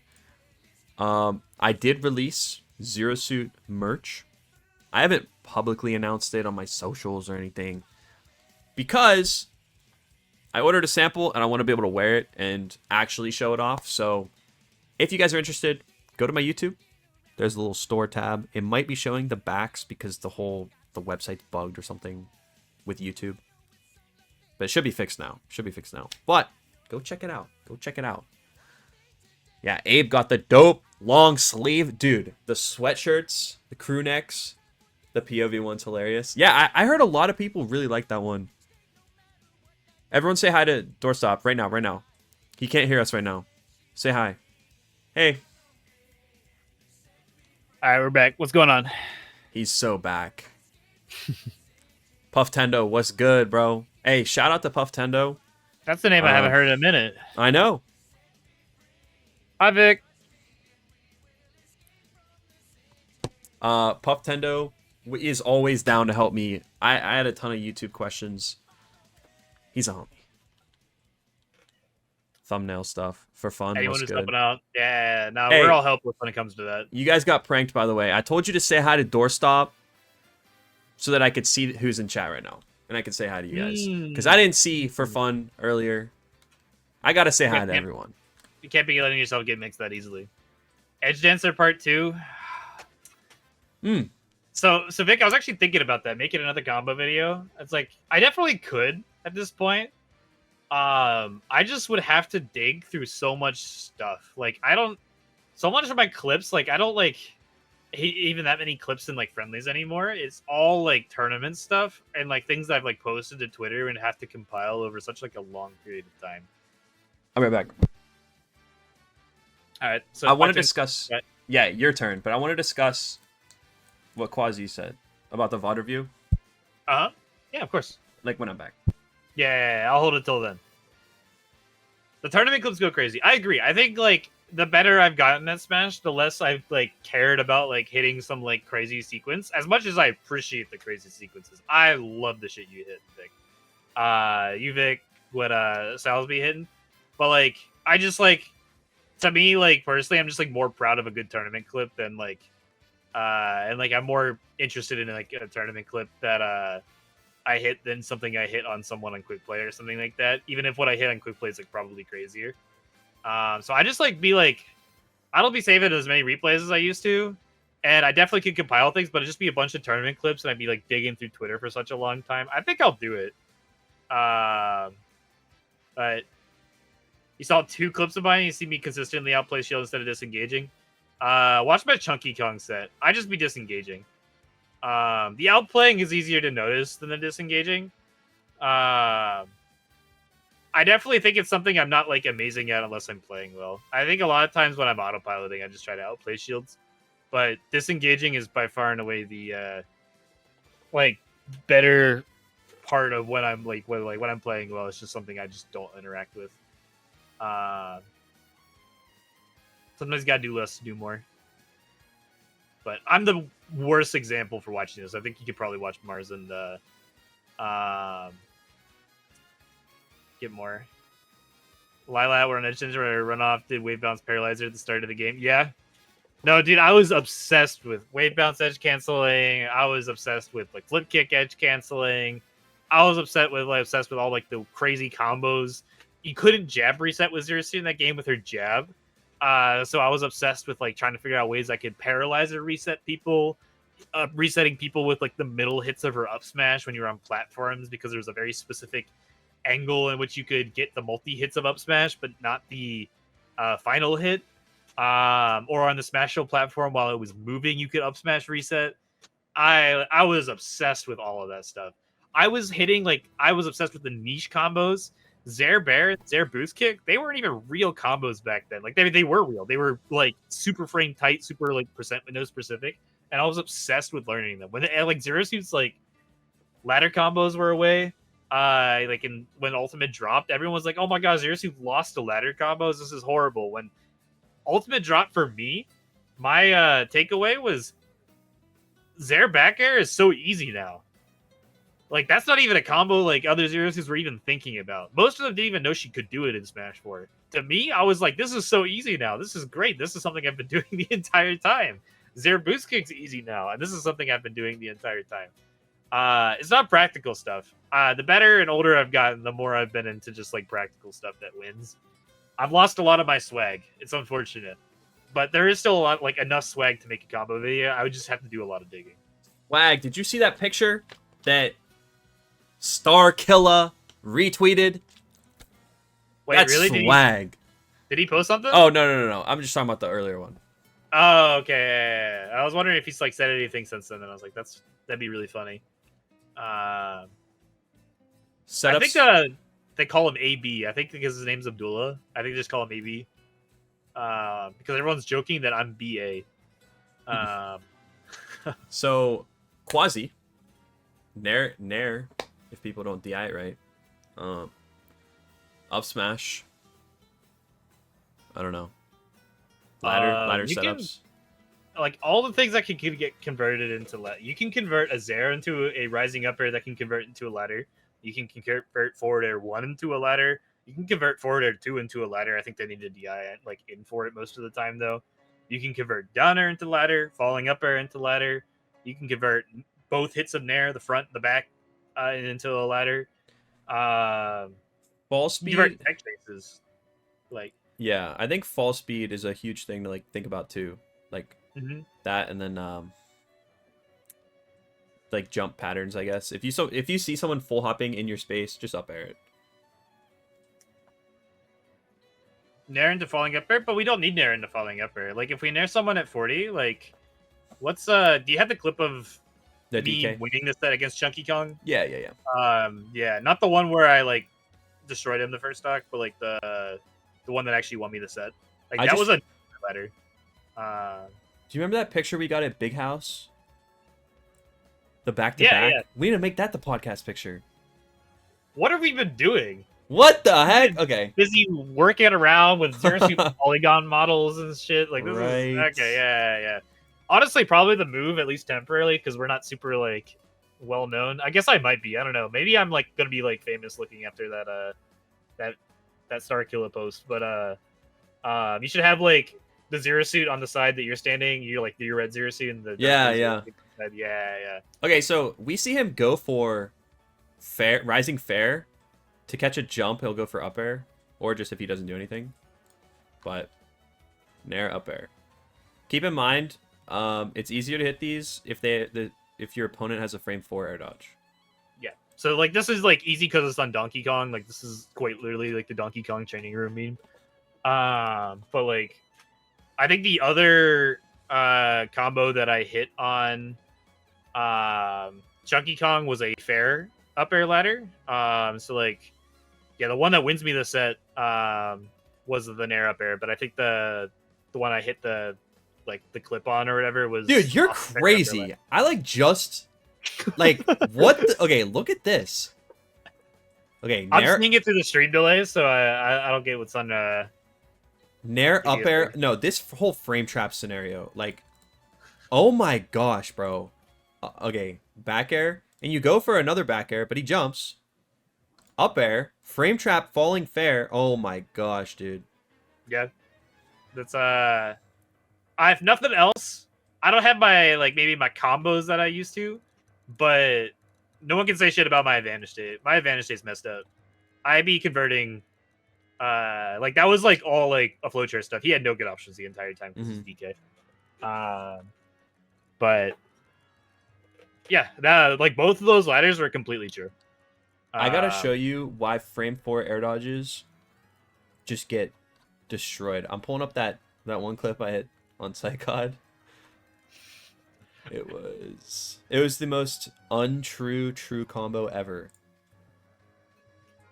Weren't you labbing down throw up air being real at some point on frame 4 air dodges? Yeah, there is it's one frame away from being true.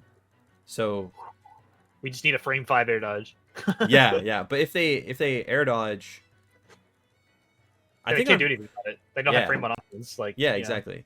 All right, so this one on town.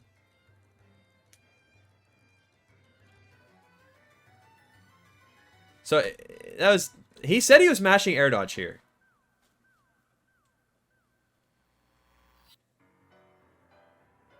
I'll need to. I'm waiting for the stream to catch up.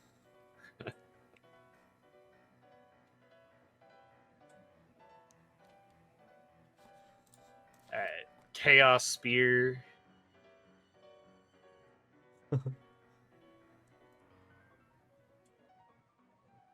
The Anthran comment in the replies. Alright. I see the stream. I just haven't completed. Alright, what we got? Oh my goodness. The fair nair? He said he was mashing air dodge, but it could have been a DI thing that made it. I don't know. I remember watching this clip and having the exact same reaction. It's just been that long. Holy cow. Oh. You're crazy for that. This is the famous how you getting grabbed 6 times in a row or however many it was.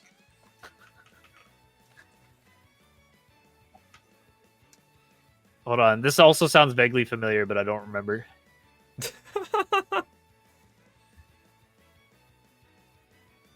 Oh, this is the down throw thing. We're just digging through our clips.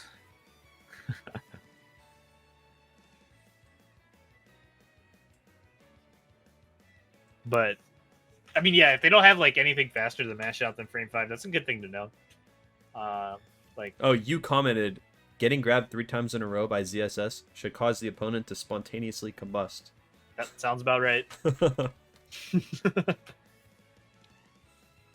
But yeah, Nair up air is definitely even on DI away, if you space it right, the Nair. I want everyone to know that I didn't mean in the game either. I meant in real life. No, Ike deserves a frame 6 air dodge, bro. I don't think you get it. Ike definitely deserves the things that happens to him. You're playing so well this clip. Good job, Andrew. Thank you. I remember how much you struggled with Ike. I know. But when do we go for grab? Generally, whenever there's a lot of situations. It's not as simple as just reading shield. One of the situations, I can tell that someone likes to shield out of certain sequences, they like to do neutral. Oh, they like to dash shield, so I grab them while they're dashing. Or something like that, right? Or they're like the landing aerial into shield. But sometimes I actually, more often than not, read attacks with grab, which is not something that other characters have to think about. But oh, they're going to like extend their hurt box with like a certain thing, and I actually have a longer range move. It's my grab, so I'm just gonna like grab them as they're sticking their arm out or something like that. Like a lot of times I grab landing aerials because people, not even because people like to shield after, but because like the way that they extend, I can just outrange it with my grab. I think ground people who tend to stay grounded, especially Mithra. Yes. I don't want to mislead anyone by saying this, but grabbing Mithra is like it makes me so I hate it. Like when I'm playing Mithra, because if you're Zero Suit and you just run up and grab, me rolling through it, I have an extra like 3 frames that I could get grabbed. And she has like anti-foresight on getting grabbed. Yeah. Similarly against Squirtle, it's really good. Squirtle doesn't low profile the grab as easily as you think he would. He doesn't like have many animations on the ground that like low profile it.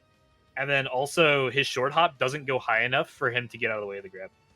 So in order for Squirtle to avoid your grab, he has to either perfectly time a spot dodge or a roll, which is a lot harder than it sounds, or he has to full hop, which makes punishing it a lot more awkward. And also Squirtle doesn't want to be full hopping as a reaction to you dashing at him, because that makes it a lot easier for you to like pluck them out of the air without bears. So like I like to spam grab against Pokemon Trainer. Specifically Squirtle. What was it that I wanted to talk about earlier? Oh, something about VOD reviewing. I'd love to see you guys do a VOD review sometime, kind of like a set analysis that Mars does. I think that would be a really fun thing to do.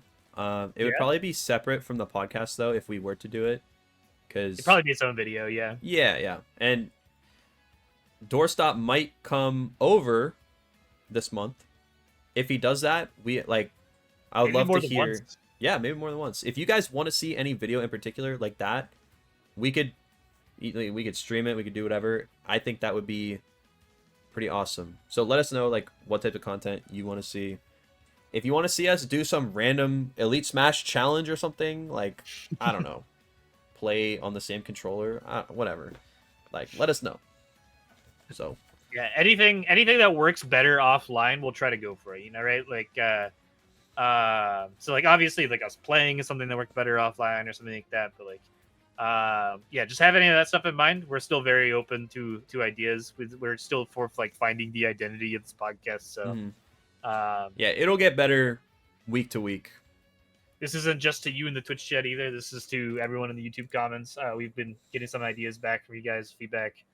I think it was the YouTube comments that told us there's something up with the sound in the first episode, right? Yes. Yeah. So like we appreciate you guys' YouTube comments as well, even when you're saying incredibly foul, horrendous, creative insults to us.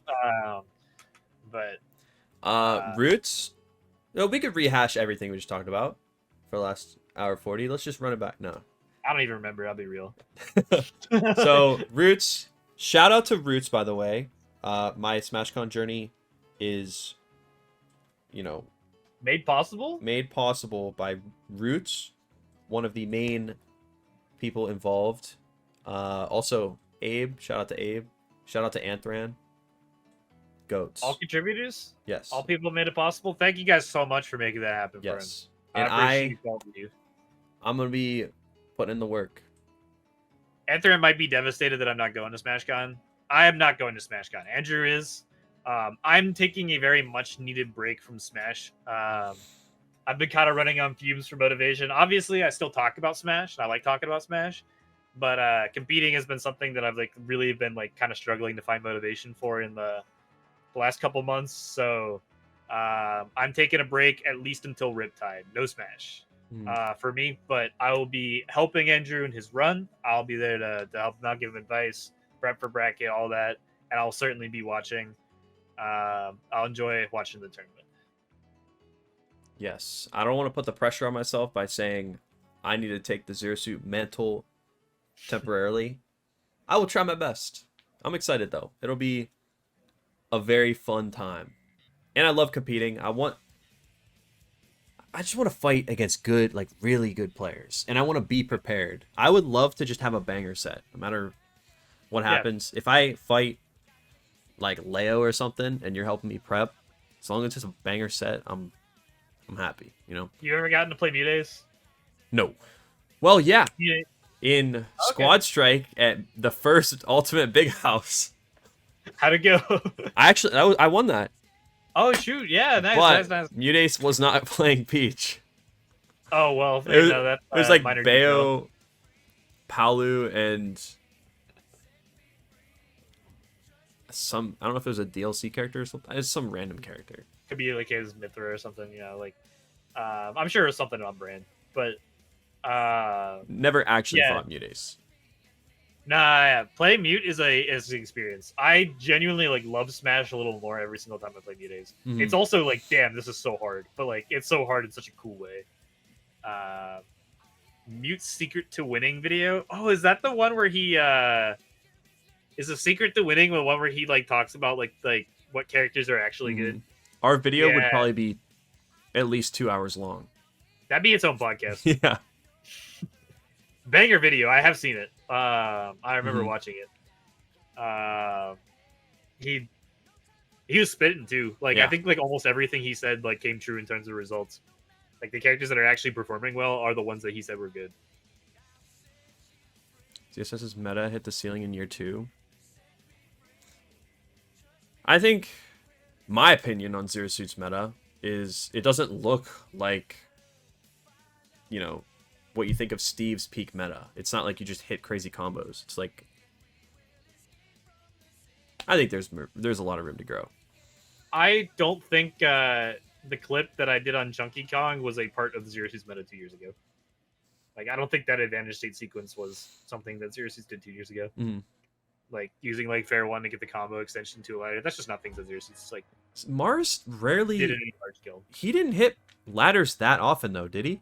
He was, no, he was always really good at ladders. But I don't think he was the best at finding the setups into them. Mm-hmm. Like he could like he hit him in the spots where it made sense, but like he's not someone who's gonna go for fair one up air. Yeah, as like a tech chase extension. That's what I find different about you two. Yeah. Like you hit a lot of ladders. Yeah, I also hit them. I probably find more of like combo starters than he does. I look for more different combo starters than he does. I don't necessarily think I would say I'd have a more creative advantage state. I actually think I'm less creative, but I think I have a more optimized one, if that makes sense. Like, I wouldn't even say better. I just think like I'm more cutting edge Zero Suit, like optimal combos, whereas I think Mars comes up with more creative ways to just obliterate somebody that are hard to recreate. Like, I wouldn't call mine better. It's just like we have two very different approaches to it. I do think that there's some way that he thinks about the game that is like not traditional.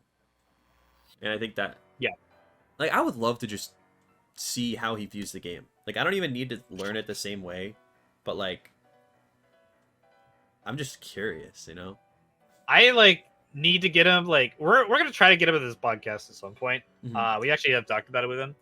But even I think when we get him on the podcast, I'd be very surprised if we get him like to talk particularly real. I think he's an exaggerator and he's like permanently kind of like to a certain degree in content creator mode. I also think sometimes he's being real as fuck. Like that's like I don't think he's like all personaing it up, but I would love to like have him in a call at some point, no cameras, no nothing, and just like listen to him talk about the game.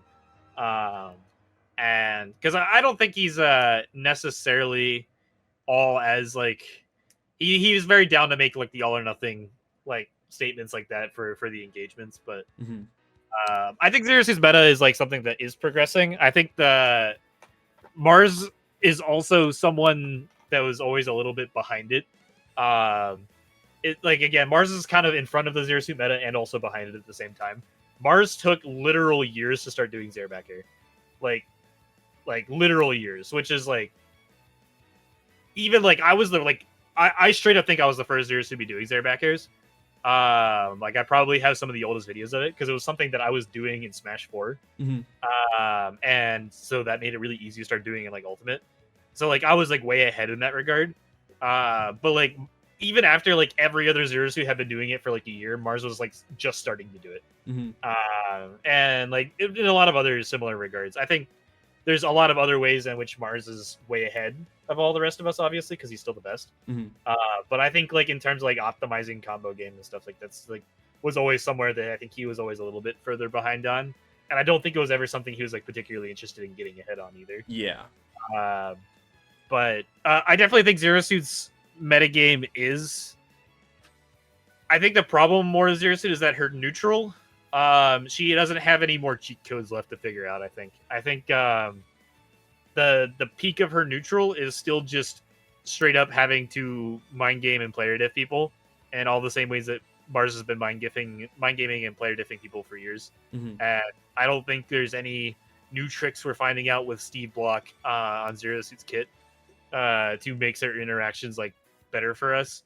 And there's also, I don't think there's any new Zero to Deaths we're going to be figuring out. I think there's just going to be more little optimizations to our punish game. Mm-hmm.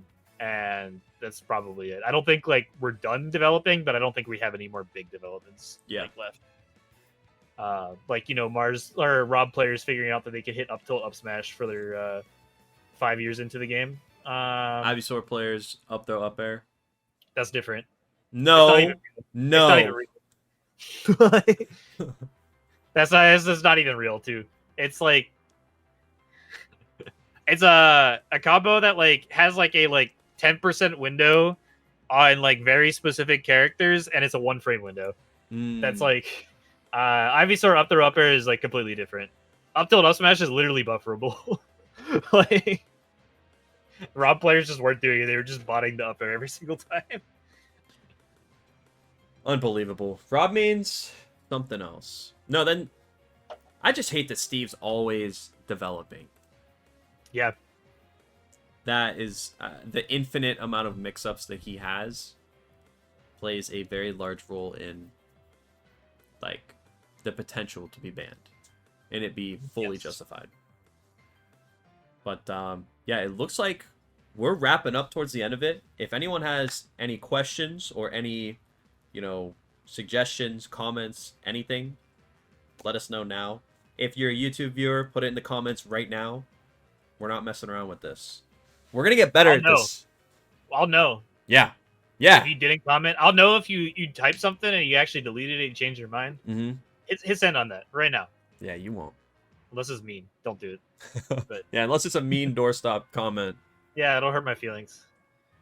You can be mean to me though. I can handle it. I'll do the angry post on Twitter calling you out. Yeah. We need a doorstop VGC coaching podcast. I could unironically get like Azazel on here. Like, there's some like VGC top players I can talk to about it. The thing is I don't think Andrew would have any idea what's going on. I'd be like, I think Andrew would be like, yeah, I like our jump. My role in this podcast, I don't need to know everything. I just gotta talk. Caught the end, but the conversation was super interesting and insightful. Good stuff, guys. Yo, V Echoes. Hope you're doing well. Thank you for that. Is there anything you missed to be able to catch it on the YouTube video when it drops? Yep. Hey, if you watch the whole podcast on Twitch, run the whole VOD. Just rewatch it anyway. Yeah. You know. Give us some numbers. But yeah, I'll let you guys finish typing any comments or questions or whatever. But we're always available Mondays at around 5:30. I think that's a pretty good time to like, consistently generally shoot for. Yeah. But yeah, is there anything else? Let me see if there's anything. Running in the background on mute, you're one of our legends. Yes. So Yes. Absolutely go for doing that. Thank you so much. It means a lot. We're trying to make this something bigger. And if we can make it bigger, it'll get better. And we'll actually have like an overlay or something soon. More guests. Yeah. If you or anyone you know wants to be a part of it, we could discuss. If you have any suggestions for who you want as well, we'd be more than happy to work something out.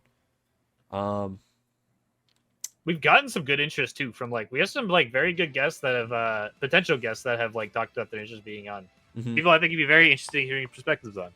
Starkilla. We already have him. True, I'm already here.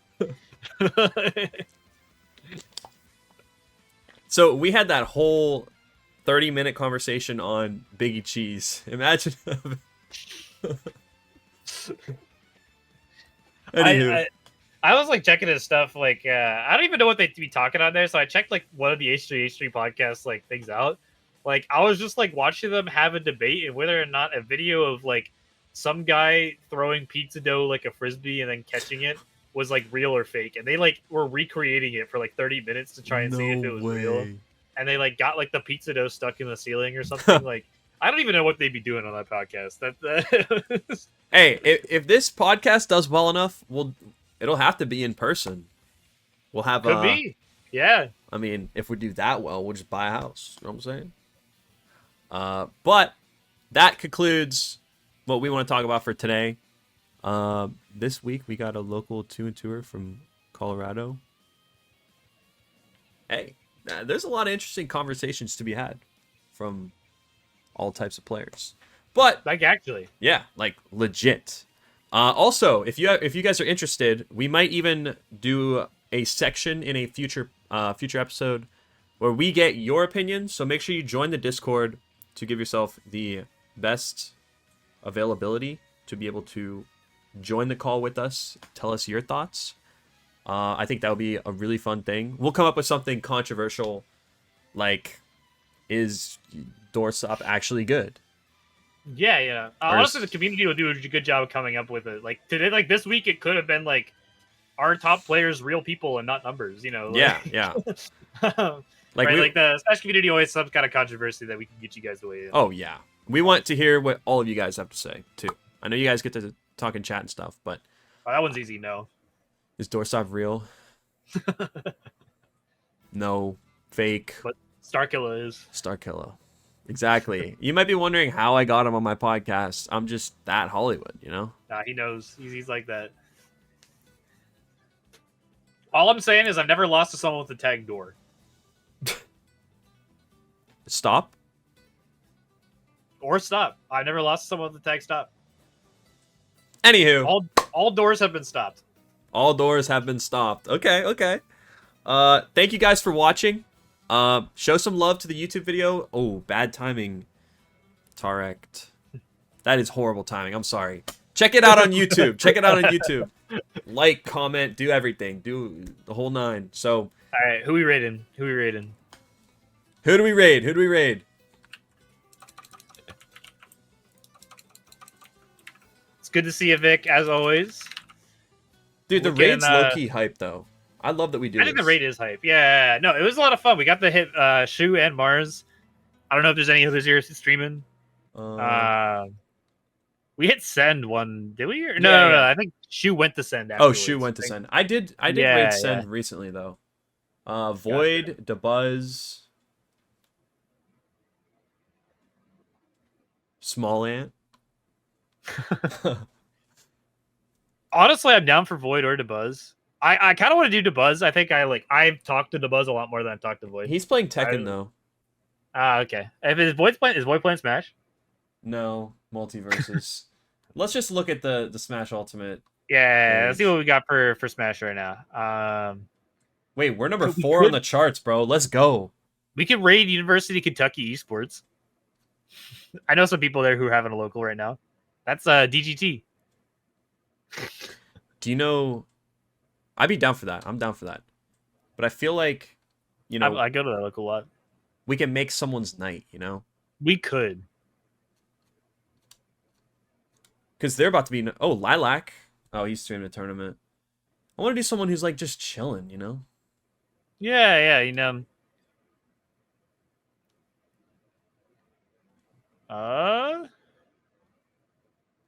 That's the thing that people I don't know. All right, we just need to pick a random person. All right.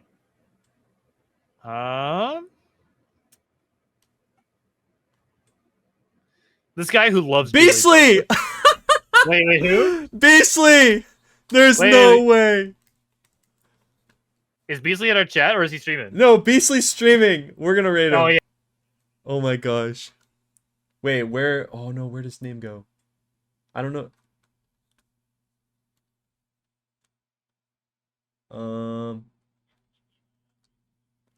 Oh, there he is.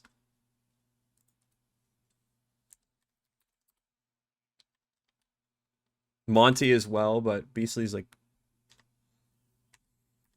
Yeah. Alright. GG's all. Have a great night. We will see. Well, I'll see you Wednesday. We will see you next Monday. Peace.